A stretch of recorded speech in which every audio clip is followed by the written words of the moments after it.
엘리베이터를 타고 내려가는데 중간에 어떤 사람이 탔습니다.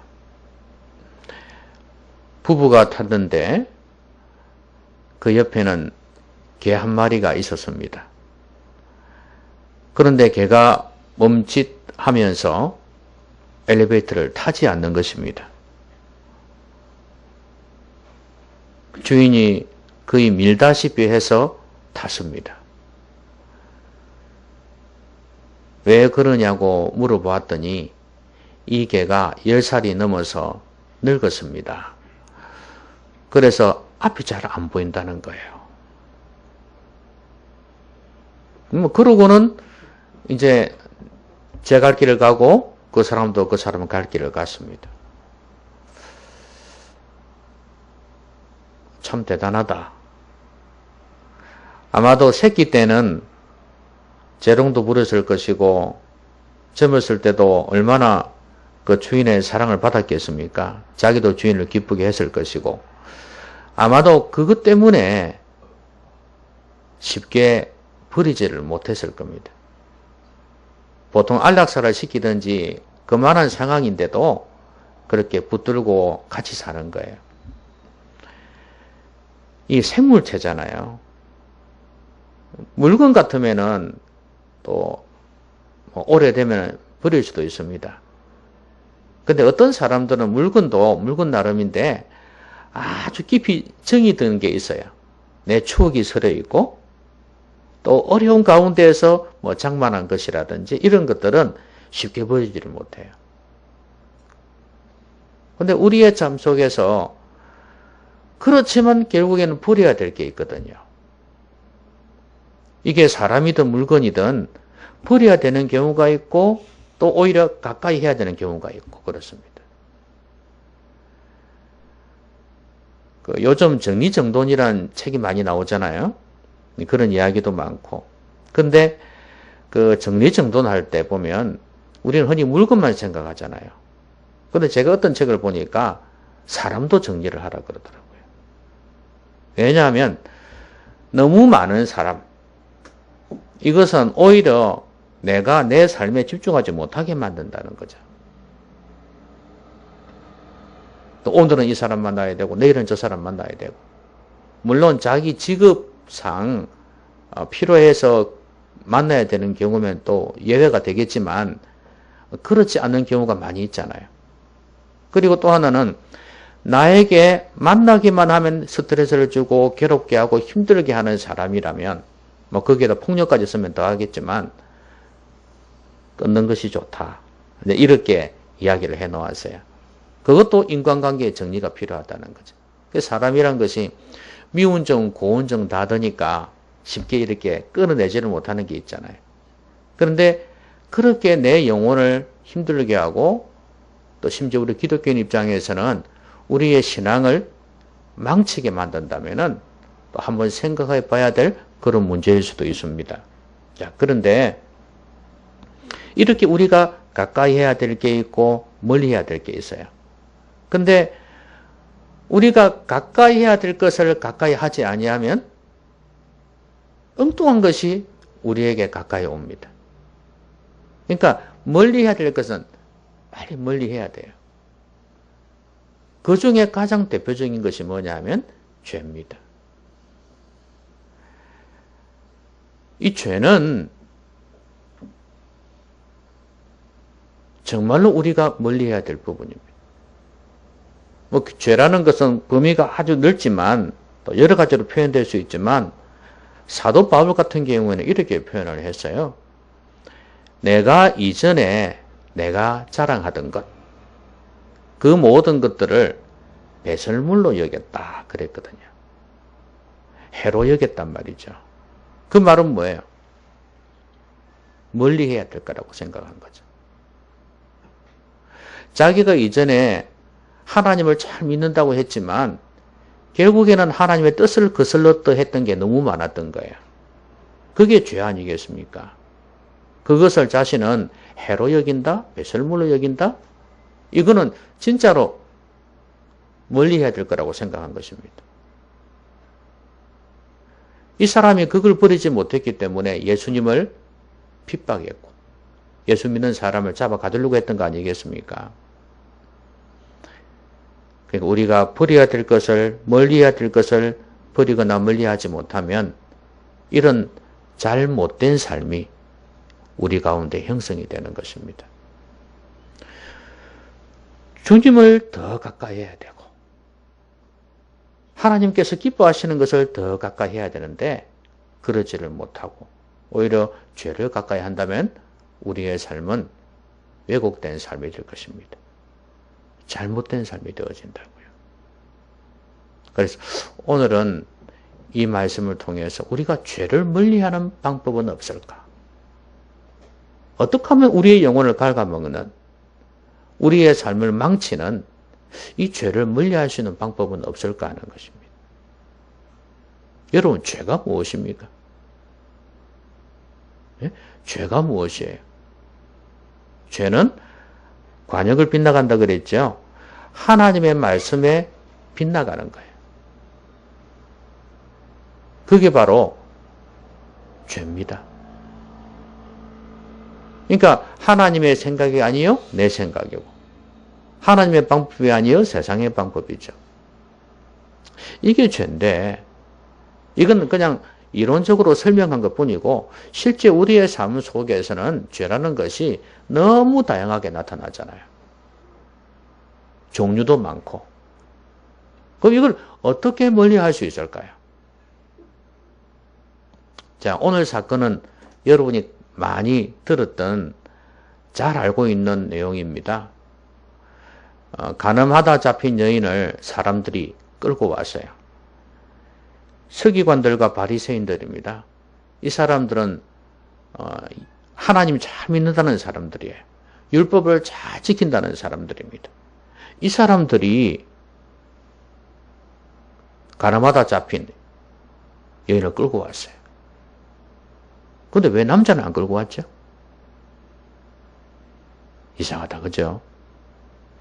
그래서 이 봐주기가 아니냐도 생각할 수 있지만 또 한편으로는 이게 꾸민 자작극일 수도 있어요. 그런데 자작극보다는 실제 가능성이 더 많습니다. 이제 중요한 것은 그게 진짜냐 가짜냐 이게 문제가 아니고요. 이 사건에서 주시는 메시지가 참 중요해요. 자, 사람들이 끌고 와서 예수님을 시험하고자 했다 그랬죠? 그러면서 하는 말씀이 당신은 이 어떻게 했으면 좋겠냐? 모세는 율법에 돌로 쳐 죽이라 했는데 이 큰일 났습니다. 이건 뭐냐면 예수님은 많은 사람들을 이렇게 가까이 했고 많은 사람이 따랐던 그런 분이거든요. 근데 예수님이 이 여자를 십자가가 아니라 율법에 의해서 죽이라 이렇게 명했을 때 이 사람의 좋은 이미지 많이 망쳐지지 않겠습니까? 이런 것도 노린 거예요. 그래서 어떻게 했으면 좋겠냐 이랬더니 예수님께서 땅에다가 무슨 글을 썼어요. 그리고 일어나셔서 가지고 너희 중에 죄 없는 자가 먼저 돌로 치라 그랬습니다. 그리고 다시 몸을 굽혀서 손가락으로 땅에 쓰셨다 그랬어요. 자, 여러분, 너희 중에 죄 없는 자가 먼저 돌로 치라 하는 이 말씀은 어떤 의미겠습니까? 너희들 죄 없는 자 있냐 이 말이겠죠. 너희들 모두가 다 죄인들 아니냐 이거예요. 그리고 또 하나는 지금 너희들이 이렇게 하는 것은 너희들 자신은 죄가 없다고 생각하기 때문이 아니냐 이거죠. 너희들은 어려운 채 한다 이거죠. 근데 막상 너희들도 죄인이다 그 말씀이에요. 이 사람들이 자신들의 죄는 돌아보지 아니하고 간음하다 잡힌 이 여인을 갖다가 이렇게 끌고 와서 정죄하는 것은 자신들이 죄인인 줄을 깨닫지 못하기 때문인 거예요. 여기에서 우리가 죄를 멀리하는 중요한 비결 하나를 발견할 수 있습니다. 뭐냐 하면 내가 죄인인 것을 아는 것입니다. 이 사람들이 왜 예수님을 시험하고 나중에는 예수님을 잡아 죽이기까지 하냐 이거예요. 자기들은 하나님을 잘 믿는다고 하면서도 왜 이런 일이 벌어지냐 이거예요. 바로 이것은 이 사람들이 자신들은 어렵다고 생각하기 때문입니다. 우리는 죄가 없어 이렇게 생각하기 때문이에요. 그런데 예수님은 이들에게 지적하십니다. 죄 없는 자가 돌로 쳐라. 너희들도 죄인이다 이거예요. 우리가 누구인가를 아는 것, 이게 바로 죄를 멀리하는 비결이에요. 다른 말로 내가 바로 죄인이라는 사실을 깨닫는 것입니다. 여러분, 나우나가 소크라테스 보고 형님하고 불렀죠.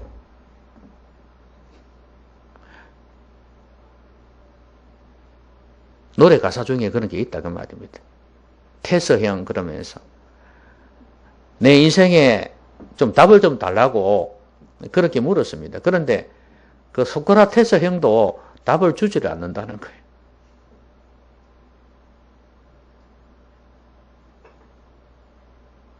뉴스에서 그 이야기를 하더만요. 여러분, 너 자신을 알라고 했던 소크라테스조차도 우리 인생에 대해서 답을 해줄 수가 없는 게 맞죠. 우리 자신에 대해서 답을 해줄 수 있는 분, 우리 인생에 대해서 답을 해줄 수 있는 분이 누구예요? 하나님입니다. 하나님. 하나님은 우리 인생에 대해서 뭐라고 이야기를 했느냐가 중요해요. 여러분, 인간론이라는 거 있잖아요. 뭐 신론이 있고 인간론이 있지 않습니까? 그러니까 하나님이 어떤 분이냐, 인간이 어떤 사람이냐, 이런 것에 대한 이론이 인간론 아니에요. 그러면 인간론도 분야에 따라서 다 달라요. 의학에서 말하는 거, 그 다음에 사회에서 말하는 거, 또 우리 기독교에서 말하는 거, 또 심지어 다른 종교에서 이야기하는 거 다 다릅니다. 뭐 인간은 아름답다, 인간은 가능성이 있는 존재다, 뭐 이렇게 얼마든지 말할 수 있죠. 근데 제일 중요한 것은 우리 인생을 만드신 하나님께서 뭐라고 하느냐가 중요해요.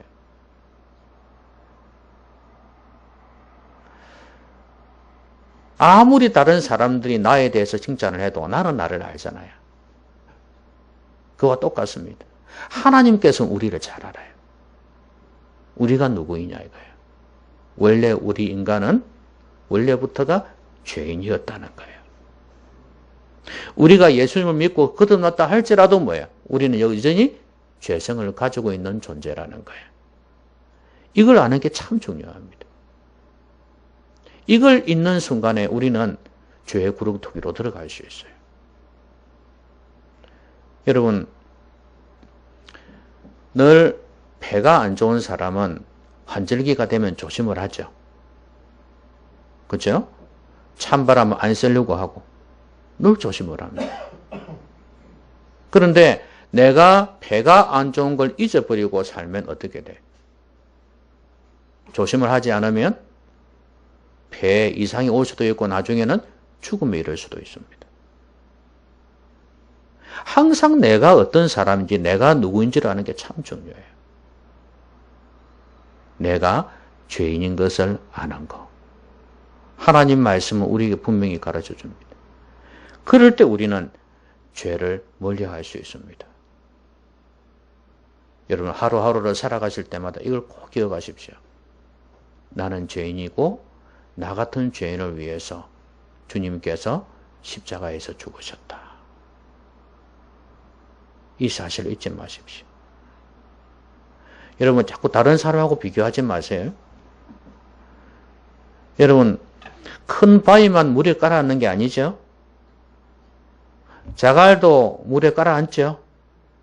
심지어 모래조차도 모래 알갱이도 물에 깔아앉습니다. 내가 다른 사람에 비교해가지고 괜찮은 사람이야. 그럴 수 있습니다. 얼마나 악한 사람들 많습니까? 그 정도면 나는 괜찮은 사람이지. 그럴 수 있지만 죄를 가진 인간은 모두가 다 물에 빠지는 거예요. 내려가는 거예요. 가라앉습니다. 무슨 말이냐면 하나님의 심판 앞에서 합격할 사람이 아무도 없다는 거예요. 오로지 예수님의 은혜로만 구원을 받을 수 있는 것입니다. 그렇기 때문에 여러분 모두가 죄를 멀리 해야 되겠는데 이 마음의 소원을 가지셨으면 좋겠고, 더 중요한 것은 내가 죄인이구나. 나는 주님의 은혜로 구원받은 사람이다. 십자가 은혜 없이는 내가 죄에서 해방될 수가 없다. 이 생각을 늘 하시면서 죄에 짓지 않기 위해서, 죄를 멀리하기 위해서 노력을 하셔야 됩니다. 매일매일 주의 은혜 가운데 젖어드는 삶을 살아야 죄를 멀리할 수 있는 것입니다. 십자가의 복음을 붙드십시오. 내가 죄인이라는 걸 깨닫지 않는 사람은 매일매일 주님의 십자가를 생각하지 않아요. 복음을 생각하지 않아요. 그러나 내가 죄인인 것을 깨닫는 사람은 그때마다 주님을 생각합니다. 감사하면서 주의 은혜 가운데 젖어들면서 산다 그 말입니다. 이것이 죄를 멀리할 수 있는 첫 번째 비결이에요. 자, 근데 예수님이 다시 손가락으로 땅에 글을 쓰시니 그들이 이 말씀을 듣고 양심의 가책을 느껴 그랬죠. 이 말씀이란 것은 죄 없는 자가 먼저 돌로 치라는 이 말씀이겠지만 땅에도 무언가를 쓰셨어요. 그러면 이들이 도대체 글을 봤던 말씀을 들었던 이들은 양심의 가책을 느꼈다 그랬어요. 글을 써도 그건 주님의 메시지죠. 그렇죠? 여러분 이 기록된 말씀도 하나님의 메시지 맞나요? 하나님의 말씀 맞죠? 그러니까 말로 들려지든 아니면 글로 보든 간에 분명히 하나님의 메시지는 말씀에는 틀림이 없어요. 그런데 이 말씀을 듣고 양심의 가책을 느꼈다 그랬어요. 그러니까 어떤 사람들은 이 글 쓴 게 그 앞에 있는 사람들의 죄를 지적한 게 아닐까 이런 추측을 해요. 안 나와 있으니까 모르죠. 근데 중요한 거는 이들이 양심의 가책을 느꼈다는 거예요. 자, 여러분. 우리가 죄를 멀리할 수 있는 두 번째 비결은 뭐냐 하면 말씀을 듣고 양심의 가책을 느끼는 거예요. 양심이 살아있어야 된다는 거예요. 이거 안 되면 죄 멀리하며 살 수가 없습니다. 제가 저번에 양심은 영혼의 통로라 그랬죠.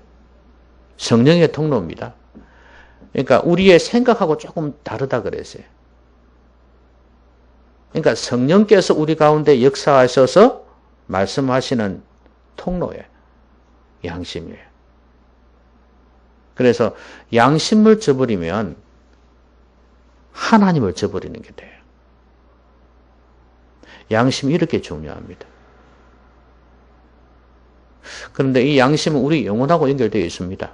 당연히. 우리의 영혼이 맑고 깨끗하면 우리의 우리의 양심도 맑고 깨끗하게 되어 있어요. 여러분, 정서가 우리 영혼 중에는 영이 있고 정서가 있잖아요. 감정도 있고 의지도 있잖아요. 여러분, 정서가 이렇게 왜곡이 되어져 버리면 어떻게 될까요? 어릴 때부터 미움받고 자라가지고 어떤 사람에 대한 사랑은 전혀 못 느끼고 그 마음속에 적개심, 분노가 가득 찬 사람들이 있어요. 이런 사람들은 정서가 왜곡이 되어 있거든요. 이러면 누가 뭐라 해도 하나님의 말씀이 들려져도 전혀 양심의 가책을 못 느낍니다. 심지어 어떤 사람은 내가 저 사람을 죽여도 돼야 할 정도의 그런 마음까지 가지고 있습니다. 정당화시키는 거죠. 내 마음이 왜곡되어 있어요. 정서가 왜곡되어 있어요. 또 하나는 생각이 그렇습니다. 잘못된 정보나 지식이 주입되어지면 이게 우리의 양심을 무디게 만들어요. 여러분, 이단들이 왜 그러나요? 이단들이 그렇게 해놓고도 양심의 가책을 못 느껴요. 모 목사도 그렇잖아요. 그러니까 전 모 목사도 결국에는 양심의 가책을 못 느껴요. 이단이나 이렇게 잘못된 정보나 잘못된 지식이 주입되어지면 그렇게 되어져요. 많은 사람에게 피해를 끼쳐놓고도 전혀 양심의 가책을 못 느낄 수 있어요. 지식이라는 게 이렇게 중요합니다. 북한에 있는 사람들, 많은 사람이 그렇지 않습니까? 우리 공무원 죽여놓고도 전혀 양심의 가책을 못 느낄걸요? 왜냐하면 자기들이 지식이 있단 말이죠. 정보가 있단 말이에요. 잘못된 게 들어가 있어요. 위에서 말하는 거 무조건 순종해야 된다. 그러면 죽는다. 이 지식이 딱 있습니다. 그러니까 내가 죽여놓아도 전혀 양심의 가책이 없는 거예요. 이것뿐만이 아닙니다. 우리의 삶 속에서 살아갈 때도 마찬가지. 부잣집 것을 훔쳤습니다. 그런데 저 부잣집 저 사람들은 못된 사람들이야. 가난한 사람들이 피를 빨아먹고 산 사람들이야. 그러니까 저 돈을 훔쳐도 돼. 이런 지식이 있는 사람은요. 훔쳐놓고도 전혀 가책을 못 느낍니다. 이런 게 한두 개가 아니에요. 여러분 신앙생활 할 때도 마찬가지예요. 전혀 양심의 가책을 못 느낄 수 있어요. 하나님께서 분명히 이렇게 말씀하시는데도 아까 이야기한 그런 왜곡된 정서, 잘못된 지식, 정보가 내 안에 다 형성되어 있어요. 변화가 안 돼요. 그러니까 아무리 하나님 말씀 들어도 양심의 가책을 못 느껴요. 내만 기도 못하나. 늘 변명하는 사람은 그래. 내만 기도 못하나. 저 직분자들도 기도 못하던데 뭐. 이렇게 생각한다든지, 그러니까 남하고 비교를 하는 거죠. 내만 뭘 못하냐? 이렇게 생각한단 말이에요. 왜? 돈 있는 사람들이 해야지. 뭐 이런 식이에요. 직분자들이 해야지. 뭐 이런 식이에요. 그러니까 우리의 이 사고나 우리의 지식이 이렇게 우리의 양심을 무디게 만들어요. 하나님의 말씀이 여러 사람에게 이렇게 막 전해지는데도 불구하고 사람에 따라서는 차이가 많아요. 여러분 아이들이 그렇잖아요. 똑같은 강의를 듣는데도 불구하고 왜 차이가 날까요? 예? 똑같은 강의를 듣는데도 아이들이 차이가 나잖아요. 흡수력이 다르거든요. 어떤 애들은 그 내용을 들으면서 뭐 엉뚱한 생각을 하고 잡념이 그를 지배하고 또 아니면 산만해가지고 막 여기저기 기웃거리고 그러니까 강의 내용이 안 들려질 거 아니겠어요? 또 어떤 애들은 완전히 집중한단 말이죠. 흡수력이 확 오는 거예요. 달라져요. 그러니까 다르듯이 하나님 말씀도 마찬가지예요. 말씀을 들을 때 양심의 가책이 느껴져야 되는데 특별히 양심의 가책이라는 것은 아무래도 좀 부정적인 말씀이 많겠죠? 좋은 말씀 듣고 뭐 양심의 가책을 느낍니까? 축복하는 말, 칭찬하는 말 듣고 양심의 가책을 느끼겠습니까? 부정적인 거겠죠.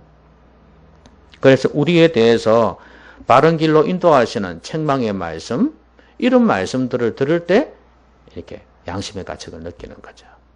그리고 또 하나는 꼭 책망의 말씀이 아니라도 그냥 뭐 하라는 겉면의 말씀인데도 불구하고 양심의 가책을 느낄 수가 있죠. 그렇지 않겠습니까? 말씀을 묵상하라 그러는데 내가 말씀을 묵상하지 못했구나 하는 생각이 드니까 가책을 느끼는 거 아니겠습니까? 뭐라고 뭐 지적하고 책망한 것도 없어요. 그런데 느껴지는 거 왜요? 그 사람의 양심이 살아있기 때문에 그런 거예요. 여러분 특별히 죄를 멀리하려면 우리의 잘못된 삶에 대해서 말씀해 주시는 이 하나님의 말씀을 들을 때 가책을 느낄 수가 있어야 돼요. 이것이 없으면 우리의 영혼은 무너질 수밖에 없어요.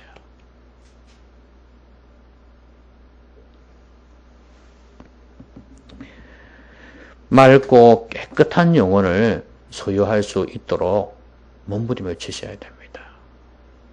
그럴 때 우리는 하나님의 말씀 앞에서도 선명하게 하나님의 말씀을 들을 수 있어요. 성령께서 아까 기도했듯이 조명해 주시고 깨닫게 해주시면은 양심이 깨닫고 회개하고 돌이킬 수 있지 않겠습니까? 이들 보세요. 돌아가잖아요. 그나마 사람 한 명 죽일 뻔했는데 이 엄청난 죄를 안 짓게 되었지 않습니까? 양심에 깨닫고 돌아갔기 때문에 그런 거예요.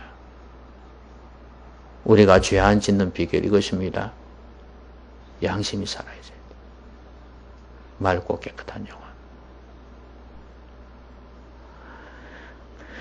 그러려면 여러분 사람에 따라서 양심이 다 다르잖아요. 성경에서는 종류를 이렇게 말씀해요. 죽은 양심에 대해서 말씀하고 있고 화인 맞은 양심에 대해서 말씀하고 있어요. 또 살아있는 양심 이렇게 말씀하고 있거든요. 그러면 우리가 양심이 살아나려면 아까도 말씀드렸듯이 영혼이 살아나야 돼요. 성령으로 거듭날 때 우리 양심도 살아나는 거거든요. 영혼이 사니까. 근데 이제 우리가 거듭나고 난 뒤에도 이 세상의 온갖 것들이 우리를 오염시키잖아요. 그럼 우리 어떻게 해야 됩니까? 여러분, 우물물이 저수지가 맑은 물이 되려면 어떻게 해야 되나요? 물이 좀 흙탕물이고 좀 더러워져 있어요. 어떻게 해야 되나요? 위에서 깨끗한 물이 내려와야 되겠죠. 그리고 밑에 쪽에는 물이 좀 빠지게 해야 되겠죠. 그렇죠? 그래서 나쁜 물이 자꾸 나가고 새물이 계속해서 흘러오는 과정을 계속해서 만들어주면 언젠가는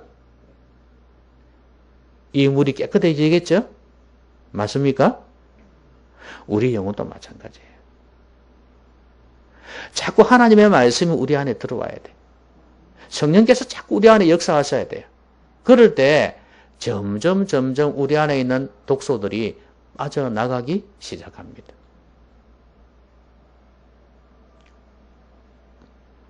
그러면 우리 영혼은 강한 영혼으로, 깨끗한 영혼으로 죄에 대해서, 세상에 대해서, 마귀에 대해서 저항할 수 있는 그런 영혼이 됩니다. 여러분, 여러분 면역이 참 중요한 거 아시죠? 근데 우리의 면역력을 주관하는 면역세포가 우리 몸에 어디에 많이 있는 줄 아십니까? 우리 몸 장기 중에서. 우리의 장 속에 있답니다. 70%가 우리의 장에 면역세포가 있답니다. 그러니까 장이 깨끗하지 않으면 우리의 면역은 약할 수밖에 없다는 거예요. 왜 그러냐? 우리 안에 종과 엄청난 세균들이 우리 몸 안에 있답니다. 장기 안에. 거기는 온갖 독소가 있는데 이 안 좋은 세균이 독소를 낸단 말이죠. 그걸 배출을 다 시켜줘야 되는데 이걸 하지 못하면 자꾸 쌓이는 거예요. 빈곤의 악순환이라고 그러죠. 계속해서 쌓이면 이게 장이 너무 안 좋다는 거예요. 면역은 약해지고. 그러다 보니 온갖 염증이 생기고 병이 생기는 거다 이 말이죠. 독소를 딱 배출해 버려야 장이 건강해지고 면역이 강화된다는 거예요. 저는 이게 우리 영혼을 그대로 보여주는 거라고 생각했어요. 우리의 영혼 안에 있는 독소를 없애버려야 돼. 그래야 우리의 영혼이 맑고 깨끗한 영혼이 되어서 면역에 강한 그런 영혼이 된다는 거예요. 이게 바로 양심이 살아있다는 거고요. 일이 되어질 때 하나님 말씀 들을 때 깨달아진다. 양심의 가치가 느낄 수 있단 말이에요. 여러분 모두가 이렇게 맑고 깨끗한 영혼, 살아있는 양심을 소유하게 되기를 바랍니다. 그래서 어떤 말씀을 들어도 마음에 탁 느껴지고 깨달아지고 가책이 느껴지면서 이렇게 고쳐지는 그런 삶이 된다면 하나님 얼마나 기뻐하실까 하는 거예요. 이게 바로 죄를 멀리하는 두 번째 비결이에요. 자, 근데 이제 사람들이 다 떠났습니다. 예수님하고 여자만 남았어요. 여자 보고 너를 정죄하던 사람들이 어디 있느냐 그렇게 질문하니까 없는데요. 자, 그러면 나도 너를 정죄하지 아니하노니 가서 다시는 죄를 범하지 말라 이렇게 말씀하셨어요. 자, 여인이 죄를 지었다고 생각하시는 거죠? 본문 그대로 우리가 인정을 합시다. 여자가 엉뚱하게 자작극으로 꾸며서 온 건 아닌 것 같아요. 그러면 죄를 지었다고 생각할 때 이 여자 보고 주님께서 하신 말씀을 다시는 죄를 짓지 말아라. 이게 죄를 멀리하는 세 번째 비결입니다. 자, 첫 번째가 뭐라고요? 내 자신이 죄인 줄, 내 자신을 안 할까? 하나님 앞에서. 이게 참 중요하다 그랬어요. 이게 죄 짓지 않는, 죄를 멀리하는 비결이라 그래서요. 두 번째가 뭐예요? 양심이 깨끗해야 돼요. 양심의 가책을 느낄 수 있어야 돼요. 말씀을 듣고. 그 다음에 이 마지막이 고치는 게 중요해요. 다시는 죄를 짓지 아니하는 것. 이게 중요합니다. 여러분 간혹 그런 이야기 들어봤죠? 누구를 막 야단을 치는데 끝까지 잘못했다고 소리를 안 하는 거예요. 그래서 엄마가 아들한테 그렇게 할 수도 있고 직장 상사가 부하한테 할 수도 있는데 그렇게 할 때 늘 따라붙는 말이 뭐예요? 분명히 누가 봐도 잘못했는데도 불구하고 잘못했다는 소리를 안 하는 거예요. 그러면 꼭 하는 말이 있죠. 이놈아, 죄를 짓는 것보다 응? 죄를 회개하지 않는 게 더 겁나는 거야. 잘못한 것보다도 잘못을 깨닫지 못하는 게 더 안 좋은 거야. 사람은 살다 보면 죄 지을 수도 있고 잘못할 수도 있지. 이게 무슨 말이에요? 결국에는 죄 짓는 것 나쁜 거죠. 그렇지만 중요한 건 뭐예요? 죄를 깨닫고 고치는 게 더 중요하다는 이야기 아닙니까? 죄를 짓고 깨닫지 못하다면 이거는 더 큰 문제라는 거죠. 잘못을 지어서도 고칠 수만 있다면은 그나마 괜찮다 이 말이죠. 주님께서 하시는 말씀 바로 그거예요. 우리가 죄를 멀리 하시는 방법은 고치는 거예요.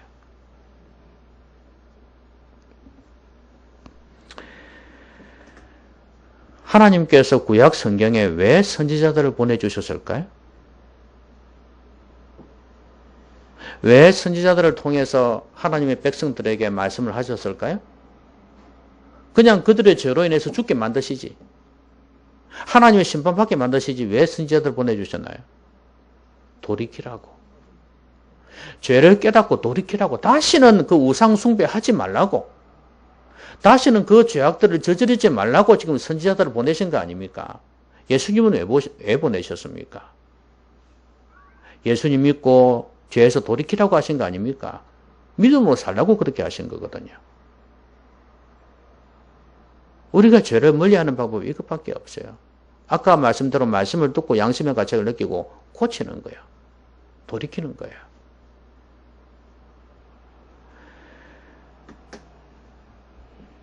철저한 회개. 여러분 양심의 가책을 느꼈다 해서 이 사람들이 죄에서 돌아섰다고 할 수 있나요? 이 사람들 말이에요. 아니거든요. 여기에서는 사람 죽이는 죄는 범했지만 여전히 자신의 삶 속에서는 전혀 변화가 없을 겁니다. 진정한 회개. 제가 저번에 이 회개를 이렇게 표현을 했죠. 영혼의 주도적 성향의 변화라고 그랬어요. 영혼이 어느 한쪽을 향해서 계속 주도적으로 나아가는 성향이 있다고 말이에요. 그 성향을 바꾸는 거, 돌이키는 거, 이게 바로 회개라 그랬어요. 그러면 우리가 다시는, 이 여자 보고 다시는 죄를 짓지 말라 한 것은 뭐예요? 지금 너를 사로잡고 있는 그 죄, 그 주도적 성향에서 돌이켜라 이 말이에요. 회개하고 돌이켜라. 그렇게 되면 다시는 죄를 범치 아니하면 이제 됐다 이 말씀이거든요. 우리가 철저히 회개하고 이게 다시 죄 짓지 않는 고치는 비결입니다. 뉘우침이 없는데 설령 양심의 가책을 받았다 그렇다 할지라도 이걸 이제 보통은 뉘우침이라 그러죠. 근데 회개는 그게 아니잖아요. 거기에서부터 출발해서 돌이키는 것까지 회개거든요. 그러니까 철저한 뉘우침이 동반이 되어져요. 일단은. 근데 이게 안 되니까 회개가 안 돼. 철저한 뉘우침. 아, 이게 죄였구나. 하나님 앞에서 결심하고 기도하고 이렇게 하는 이 노력이 있어야 된다는 거예요. 이 의지가 없어요. 여러분, 다이어트 하는 사람은 어떤 사람들이죠? 살을 진짜로 빼는 사람들은 어떤 사람들입니까? 한마디로 독한 사람들. 그죠? 독한 사람들이에요. 왜 그러냐면 살찐 사람들은 누구나 다이어트 해야 되겠다 다 압니다. 그죠? 의사한테 들어서 알고 가족들한테 들어서 잔소리 들어서 다 알고 있어요. 알고 있는데 왜 안 되는 겁니까? 독하지 못해서. 근데 이 독하다는 표현을 다르게 표현해서 자신의 문제점을 지각을 하고 내가 너무 과식을 하는구나 라든지 내가 뭐 운동을 안 하는구나 하든지 자신의 그 잘못된 부분을 알고 고치는 거죠. 어떤 일수는 해낸다는 거예요. 어쩌면 그게 우리 신앙적으로 보면 뉘우침의 하나라고 볼 수 있어요. 내가 너무 과식했구나. 그죠? 예. 근데 살 못 빼는 사람은 왜 그래요? 내가 너무 과식했구나 하는 걸 못 느끼는 거예요. 이 마음 깊이 좀 이게 깨달음이 있어야 되는데 이게 잘못됐구나. 이걸 가슴으로 깨닫는 게 중요해요. 들어서 아는 거하고 달라요, 이게. 그렇게 될 때 의지가 아까 독하다고 그랬는데 의지가 생기고 독해지면서 누가 뭐라 해도 안 먹어. 그렇게 되고 누가 만나자 해도 나 지금 시간 없어. 운동해야 돼. 이렇게 되는 거죠. 독해지고 의지가 강해지는 거죠. 의지가 강하단 말이에요. 독하단 말은. 변화가 일어나는 거죠.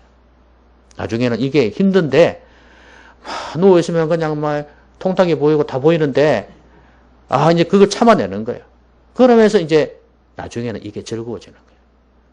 자기 몸매를 보면서 너무 멋있으니까 이렇게 되는 거 아니겠습니까? 이제는 점점 이걸 사랑하게 돼요. 즐거워지는 거예요. 옛날에 힘들었는데.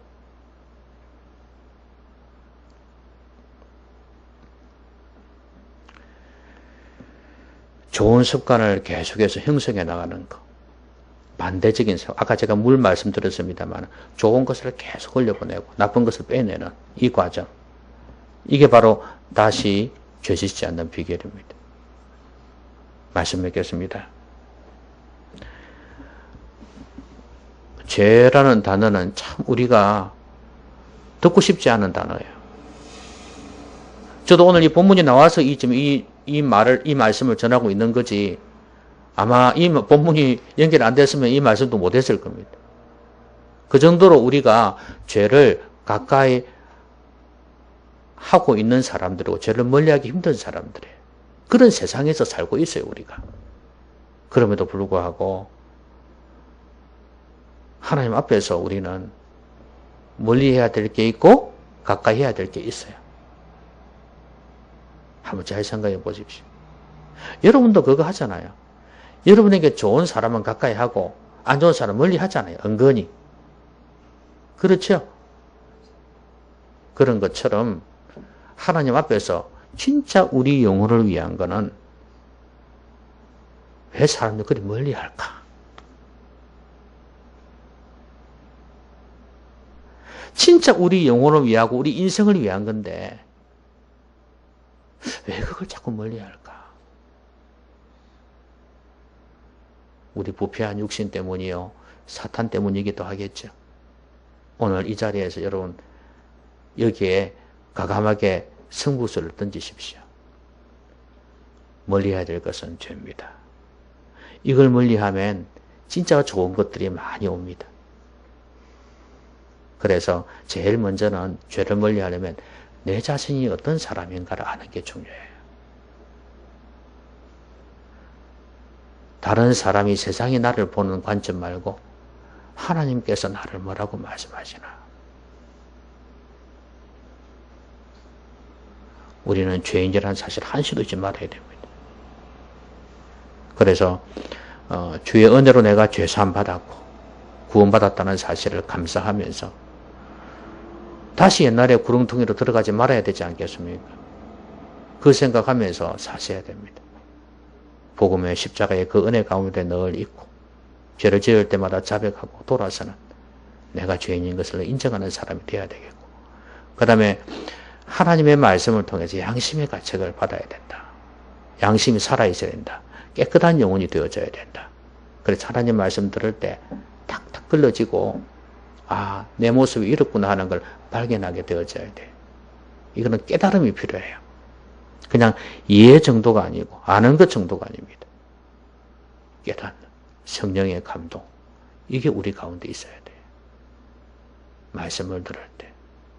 그러니까 여러분 보십시오. 이 귀한 시간에 이 말씀을 듣는데 깨닫지 못하고 돌아가면 얼마나 안타깝습니까? 그리고 이 시간은 하나님 말씀 듣는 시간인데 하나님의 말씀을 듣지 못한다면 얼마나 안타까워요. 그 다음에 잘못된 것을 고치는 게 중요합니다. 회개하는 거죠.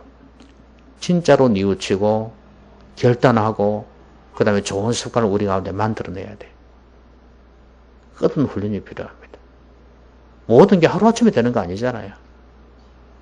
이 작업을 계속해 나갈 때 우리는 성화되어져 갈 거고 거룩해질 겁니다.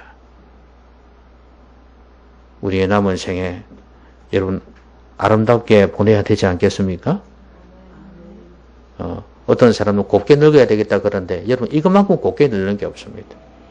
그렇죠? 저는 나이가 들어가지고 그 온갖 성적인 구설수 뭐 돈의 구설수 올라가지고 막 그 죄 짓는 사람이 있잖아요. 나이가 들어있는 사람 보면 참 추해 보여요. 잘 나가던 영화 배우 이런 사람이 있잖아요. 근데 나이가 들어가고 뭐 구설수 올라가 있는 거 보면 너무 추해 보여.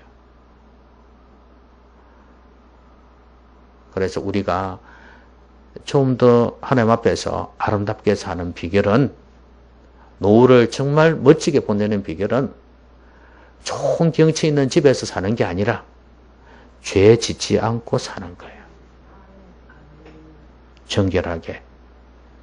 부를 누리지 못해도 소박하고 가난하게 살면서도 어쨌든 죄 짓지 않고 사는 이것만이 아름답게 사는 비결입니다. 여러분 이렇게 살아가시기를 주의 이름으로 기원합니다. 기도하십시오. 오늘 말씀 생각하면서 같이 한번 소리내어서 기도하겠습니다.